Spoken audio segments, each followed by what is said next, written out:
ফেসবুকে প্রেম করে তারপর নিজেকে অবিবাহিত দাবি করে এক তরুণী এক ছেলের সঙ্গে প্রেম করে 7 মাস সংসার করেছিল। তারপর ওই ছেলের সর্বস্ব নিয়ে পালিয়ে গিয়েছিল। বিষয়টা একেবারে একটা আলোড়ন তৈরি করেছিল। ছোট করে গল্পটা বলি। রাকিব ইউনিভার্সিটিতে পড়ালেখা করে, সে একটা মেসে থাকে। হঠাৎ ফেসবুকে পরিচয় হয় এক সুন্দরী তরুণীর সাথে। সে সুন্দরী তরুণীর সাথে চ্যাট করতে করতে প্রায় 6 মাস পর তারা বিয়ের প্রস্তাব দেয়। তো রাকিব বাড়িতে না জানিয়েই সে মেয়েকে বিয়ে করে আলাদা একটা বাসা ভাড়া নেয়। রাকিব ইউনিভার্সিটিতে পড়ালেখা করে এবং একটা চাকরির জন্য চেষ্টা করতে থাকে। সেই সুন্দরী তরুণীকে নিয়ে সে স্বামী স্ত্রীর মতো সংসার করতে থাকে। আসলে ওই তরুণীর কিন্তু স্বামীও ছিল, সংসারও ছিল, সেটা রাকিবের কাছে গোপন করেছিল। তরুণী এভাবে প্রায় 7 মাস সংসার করেছিল। যখন 6 মাস পার হলো, 6 মাসের পর একটা বিশ্বস্ততা তৈরি হলো স্বামী হিসাবে রাকিবের সাথে। তো ওই তরুণী একটা ব্যাংক অ্যাকাউন্ট করলো পাশেই। ব্যাংক অ্যাকাউন্টের সময় রাকিবকে বললে যে তুমি আমার নমিনিটা হও। তো নমিনি হওয়ার জন্য রাকিবকে বেশ কয়েকটি কাগজ সই করার জন্য দিল। সই করার পর তো ব্যাংক অ্যাকাউন্ট হয়ে গেল। কিছুদিন পর হঠাৎ করে ওই তরুণী উধাও। যখন 7 মাস তাদের সংসারের বয়স, তখন ওই তরুণী উধাও। রাকিব আর তাকে খুঁজে পাচ্ছে না। আসলে ওই তরুণীর ছিল অন্য একটা সংসার, তার স্বামীও ছিল, সে পালিয়ে গেছে। কিন্তু ঘটনার মোড় নেয় আর 15 দিন পর।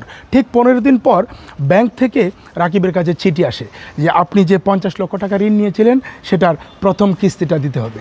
রাকিব তো একেবারে হতবাক হয়ে গেল যে আমি তো কোনো ঋণ নেইনি। তারপর রাকিব ওই ব্যাংকে গেল, সরাসরি ব্যাংকে গিয়ে দেখলো যে ঋণ নেওয়ার যে কাগজপত্র সবগুলিতেই রাকিবের সই আছে। রাকিবের মনে পড়লো যে তার যে স্ত্রী ছিল, ওই যে তরুণী, সে ব্যাংক অ্যাকাউন্ট করার সময় সে নমিনি হয়েছিল। আসলে ওই নমিনির কাগজপত্র এতটাই বিশ্বাস করেছিল ওই তরুণীকে স্ত্রী হিসাবে যে না দেখেই সে সই করেছিল ওই ঋণ গ্রহণের কাগজে।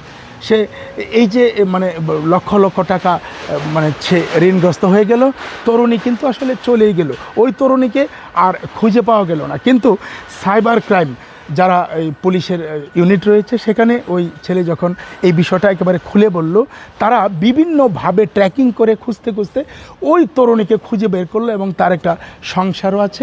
মূলত সে তার যে অরিজিনাল যে স্বামী, ওই স্বামী এবং এই তরুণী, এই স্বামী স্ত্রী মিলে মূলত এই প্রতারণার যে ব্যবসাটা সেটাই করে।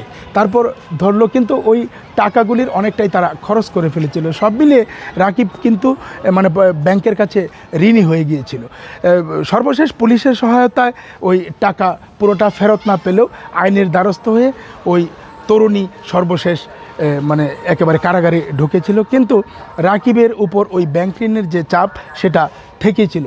আসলে আপনি যদি বিয়ে করুন, প্রেম করুন, যাই করুন, ফেসবুকে পরিচয়ে অন্তত ভালোভাবে জেনে বুঝে তারপর প্রেম করা উচিত। কারণ শুধুমাত্র সুন্দরী দেখেই যদি ভুলে যান, তাহলে আপনিও বিপদে পড়তে পারেন সেই রাকিবের মতো। এই ছিল আমাদের গল্প।